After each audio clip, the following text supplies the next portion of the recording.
Já bych společně s vámi chtěl se zabývat výkladem Božího slova z listu Koloským z 1. kapitoly. Chci přečíst od 3. po 14. verš, Koloským 1, 3 až 14.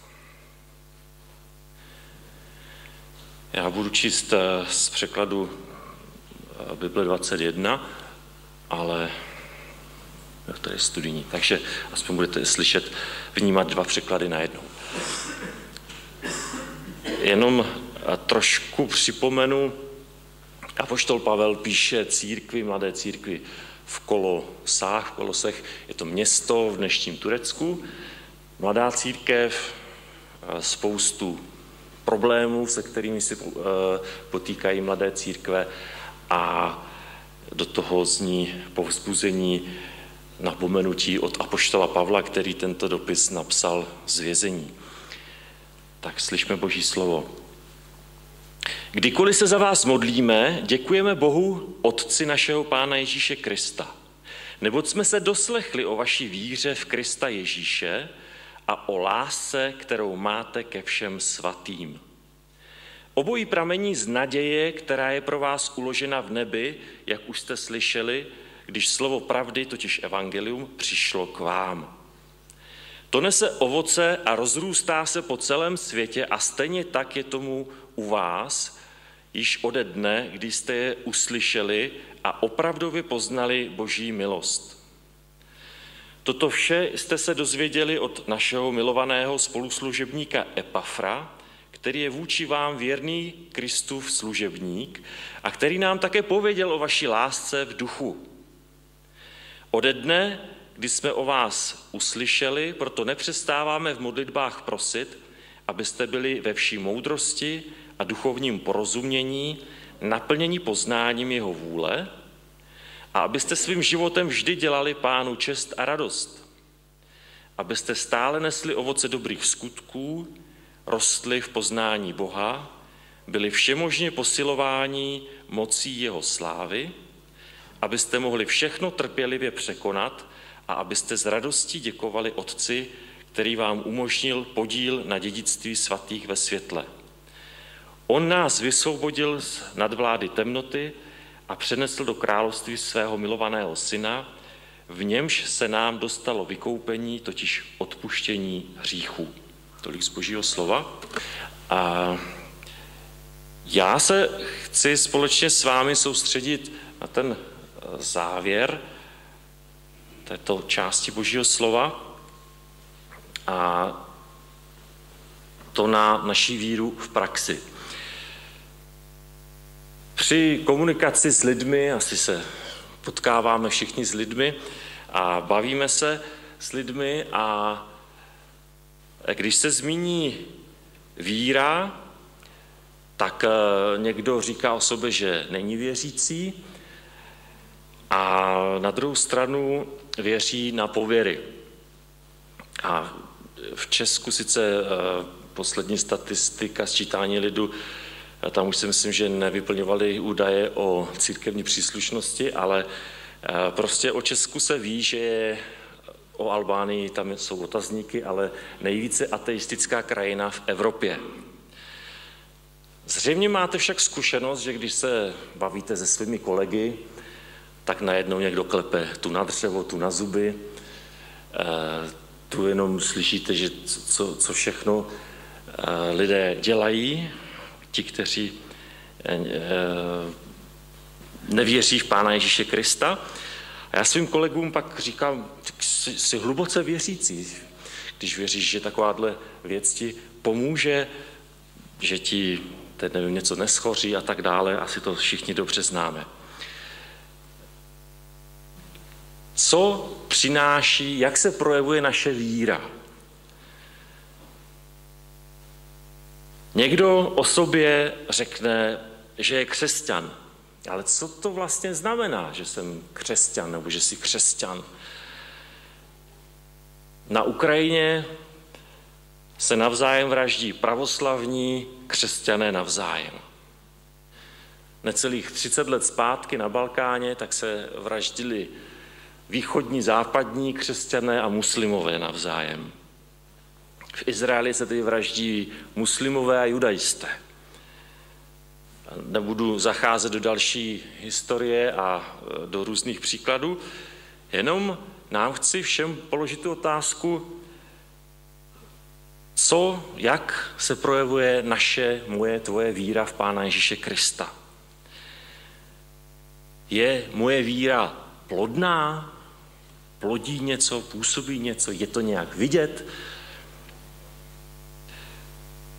Někdy křesťany zahanbí svojí laskavostí a pohostinností věřící z jiných náboženství. Někdy se setkáváme s názorem, že vždyť je jedno, v co věříme, hlavně, že se máme rádi. Tak pro mezilidské vztahy to je určitě přínosem, ale nikoliv pro záchranu před věčným zatracením a pro věčný život. Apoštol Pavel se spolupracovníky šířili Ježíšovu dobrou zprávu mezi lidmi, kteří už něco věřili předtím a uctívali nějaká božstva. Obdobně je tomu i dnes v naší krajině, v našem městě, vesnici, na našem pracovišti, naši sousedé, kamarádi. Lidé kolem nás v něco věří. Menšina chodí do nějakého chrámu, ale mnozí jsou něcisté, věří v něco. A mnozí lidé si o sobě myslí, že jsou docela dobří, slušní, vždyť nikoho nezabili, tak proč by se nemohli případně dostat do nebe, jestli nějaké existuje? Vždyť nejsem až tak špatný. Podívej se na toho a na tamtoho. Co si myslíme o sobě my a jak se projevuje naše víra v Pána Ježíše Krista v každodenní praxi?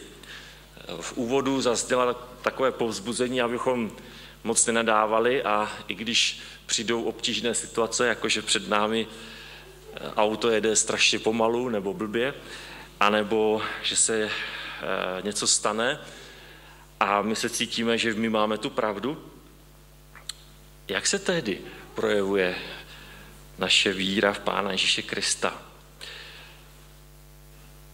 Apoštol Pavel se doslechl o víře koloských křesťanů a jejich lásce. Co se vlastně dovíte, když se doslechnete o něčí víře a lásce? Někdo je, možná jste už slyšeli tu frázi, hluboce věřící. Ale co to vlastně je? Když je to opravdové, tak se doslýcháme právě o těch skutcích, o těch projevech, o životním přístupu. Když posloucháte něčí vyprávění o jeho víře, o její víře, může to být sebezajímavější, ale nakonec nás, aspoň mě teda, zajímá, jak to v praxi vypadá. Jak to vypadá u dotyčného doma, v rodině. Jak se projevuje ta jeho víra na vztazích třeba k majetku, k přírodě. Můžeme poslouchat a sledovat různá videa a podcasty, ale chceme vidět také realitu, jak to teda funguje. Plodná víra v Pána Ježíše Krista je životní styl, ke kterému nás vede a uschopňuje Duch Svatý. Tohle mám na srdci, tohle chci sdělit, tuto myšlenku, takže když už nic, tak toto souvětí o 3 větách asi, tak si zkusme zapamatovat. Plodná víra v Pána Ježíše Krista je životní styl, ke kterému nás vede a uschopňuje Duch Svatý.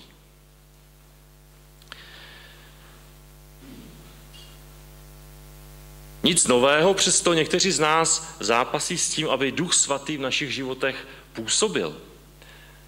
Vždyť teď musím tohle, pak zase ono, rodina, práce, barák. Jakoby on neznal naše potřeby a chtěl nám škodit.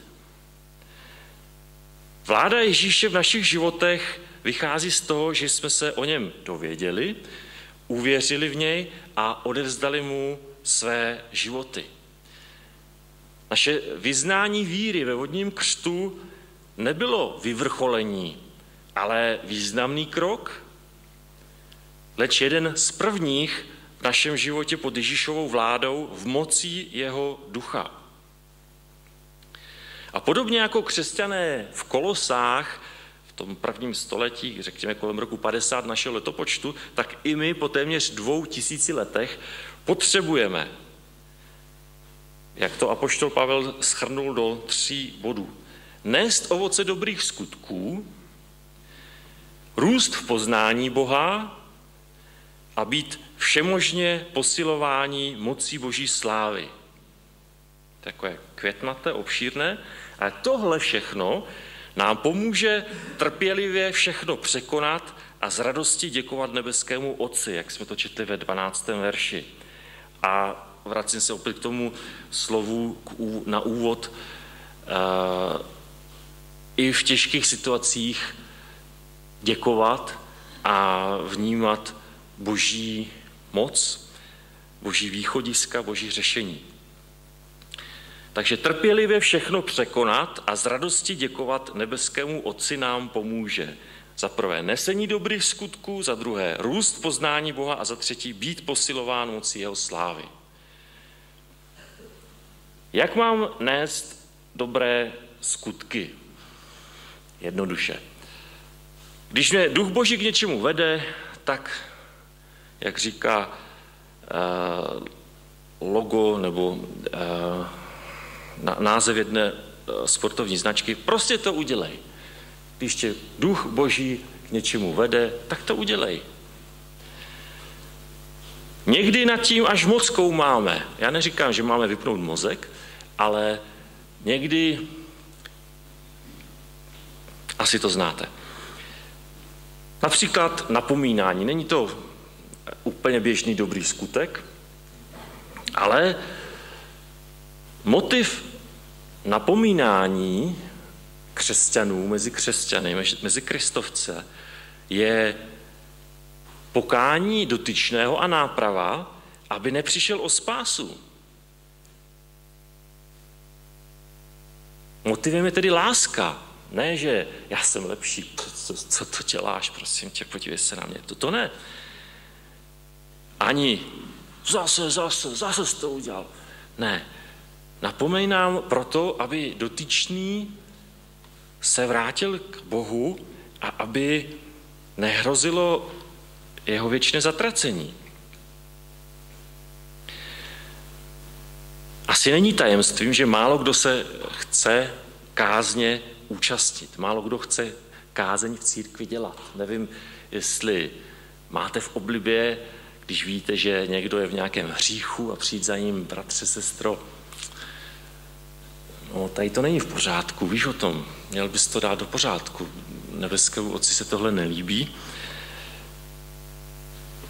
Kolikrát jsme to udělali, když nám Duch Svatý ukazoval, že někdo je v problému. Spíše se řídíme tím nebiblickým nehas, co tě nepálí. Protože popravdě málo kdo zareaguje na napomínání na poprvé děkuju, to jsem potřeboval slyšet. Spíše dostaneme ještě takovou nějakou štiplavou poznámku, něco v tom smyslu, co se staráš.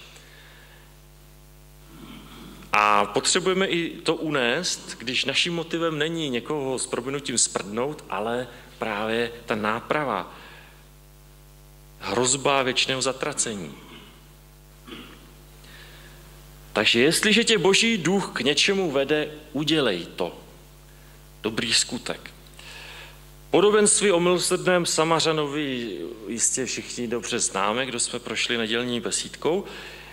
A tam na těch postavách zúčastněných náboženský, fundovaně teologických si můžeme všimnout jak lehké je se vymlouvat. A nevím, jak vy, ale vzpomínám si na to, co říkala moje mamka a říká občas, dobrá výmluva není špatná. Vymlouvat se, proč teď jako by to nešlo? Nést dobré skutky není o tom, že naše dobré skutky jsou důvodem Boží lásky a důvodem naší spásy. Nesu dobré skutky, protože mi vládne Ježíš, jeho duch. V Bibli k nám Bůh mluví o dobrých skutcích, to je náš životní plán. No, tak si řekneš možná, no tak mi řekni, co teda mám dělat. Vždyť všem pomoct nemůžu, do Afriky s Renatou nemůžu jet, no možná nějaký balík sešitů nebo papíru nebo tužek, to bych ještě zvládl, no ale víš, papírnictví je daleko, Renata, nevím, kdy zase potkám. Já vlastně nic nemůžu. Já jsem takový malý, slabý, ubohý, nic neumím. Tak tohle nám Bůh rozhodně neukazuje. Modli se, ptej se Boha a on bude otvírat různé možnosti, bude ti klást na srdce různé záležitosti a různé lidi. Ale potřebujeme být právě tomu otevření. Pane, tady jsem, použij si mě. A bude k nám mluvit kreativně, ukazovat srozumitelně, co po nás chce. Nebude to vždy stejným způsobem. On je neomezeně kreativní, tak nečekejme, že vždy bude mluvit jenom takhle, jak my bychom to rádi třeba. Od nás očekává touhu po něm, po jeho vůli a ochotu ji udělat. On nás zmocní a dá vše potřebné. Takže to jsou ty dobré skutky, jak je máme nést a jak roste poznání Boha. Mnohé z nás napadne, číst Bibli. Tady si dovolím připomínku, že Koloští neměli k dispozici Bibli. Někteří zřejmě znali něco ze Starého zákona, protože byli Židé a ze synagogy prostě tehdy velice dobře memorovali, ale nebylo vůbec běžné, že v každé domácnosti byl několik výtisků, překladů Biblií a asi jste si všimli, že tento dopis napsal apoštol Pavel a zrovna byl odeslán a čten, takže nemohli ho mít v tom kánonu Nového zákona. Takže ano, číst a studovat Bibli je velmi dobré, ale jak ještě jinak můžu poznávat Boha? A tady nás zkusím navést k tomu, jak poznáváte nějakou osobu. Asi kdo jsme v manželství, tak dovedeme velmi dobře představit, i když naše drahé polovičky nás neustále dovedou překvapit, že jsme ještě pořádně nepoznali a my muži jsme velice čitelní a předpokládatelní. Nicméně je to analogie. Tak jako dovedu poznávat člověka a poznávám člověka s tím, že protože jsem s ním, jak jsme byli pozváni na ten sborový team building 11.11. i takhle se můžeme navzájem poznávat, když spolu něco děláme, tak je to podobné s nebeským Otcem, protože on se nám dává poznávat, jaký je v různých situacích. My mu máme důvěřovat a tam, kde prostě my nevidíme, jaký bude následující krok, on po nás chce, věř mi, prostě mi věř. A pak najednou žasneme, co nebeský Bůh všemohoucí dovede udělat.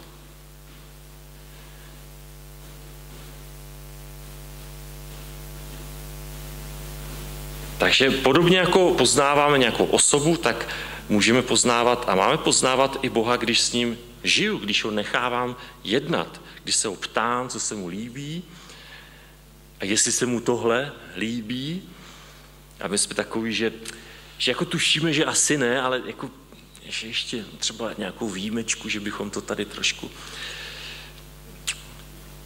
Prostě potřebujeme hledat Boží vůli, mluvit s ním, hledat v zapsaném Božím zjevení v Bibli, co si myslí o různých problematikách, třeba o napomínání, káznění v církvi.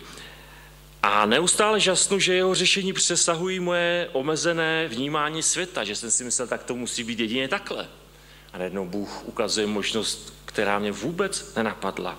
Vyřešit to úplně jinak, než jsem si představoval. A žasnu, jaký je. Žasnu nad prací, kterou mi dal, nad bydlením, nad rodinou. A neznamená to, že je vždy všechno příjemné, v pohodě, nenapínavé, nekonfliktní, že vždy rozumím, co Bůh dělá, k čemu je tohle a k čemu dopustil támhleto. Ale věřím mu a jsem přesvědčen, že to se mnou myslí dobře. A že těmi těžkostmi mne učí to, co jinak naučit nelze a kam bych dobrovolně nevlezl. Takže konejme dobré skutky, poznávejme Boha. A teď posilňování. Rádi se posilňujete? Každý napadl, a čím teď? Nebudu tady rozebírat zdravou stravu, i když mějme na paměti, že naše těla jsou chrámem Ducha Svatého. Občas na to zapomínáme. A Bůh nás chce posilnit, jak to v 11. verši jsme četli, mocí jeho slávy, nebo ve studijním překladu, každou mocí podle síly jeho slávy. Mocí jeho slávy, co to je? Neomezené zdroje. Bez limitu. Vyznávám, že je vše mohoucí. Může vše. Buďme na něj neustále napojení. Kontakt, ten elektrický, nebo já nejsem elektrikář, ale vím, že může oxidovat nebo prostě nějak se ušpinit nebo ulomit a pak to spojení nefunguje, pak nesvítí žárovka třeba. A dobře víme, že problém je, že neteče proud, nebo to víme se. A něco podobného to máme i s Bohem. Potřebujeme mít neustále ten vztah. A hřích je ta špína, která to zanáší a občas je to až tak blbý, že přestaneme vnímat Ducha Svatého. A podobně jako veškerá elektrická zařízení, aspoň ve veřejných budovách, potřebují že 2letou revizi, někdo by mě mohl poopravit, kdo má na to vyhlášku, tak potřebujeme dělat ve svých životech revizi v tom vztahu s nebeským Otcem. Opouštějme naše hříchy, které zhoršují, až přerušují náš kontakt s Bohem. Nehýčkejme si hřích, ale když nás Duch Svatý upozorňuje, když nás obvinuje, neotálejme s pokáním, neřekněme si, no, až zítra, dnes se mi nechce, nebo to je moc, to by bylo blbý, co by na to řekli doma, nebo kolegové, nebo sousedi. Pokání znamená změnu myšlení, smýšlení. Tedy nejde jen o poznání, že vím, tohle je špatně, ale o změnu v mé mysli, a to je špatně a proto to nebudu dělat. Takže to nás vede ke změně. Pokání nás vede ke změně. Bůh nás chce posilnit mocí jeho slávy a tak ho nechme konat v našich životech. Nechme ho posilňovat nás. Pak jsme četli o trpělivosti všechno překonat. Všechno překonat a ještě trpělivě. Překonává se něco těžkého. Překážky, nemoci, neštěstí, prohry, problémy. Položím řečnickou otázku. Co vás trápí? A co vás trápí nejvíc?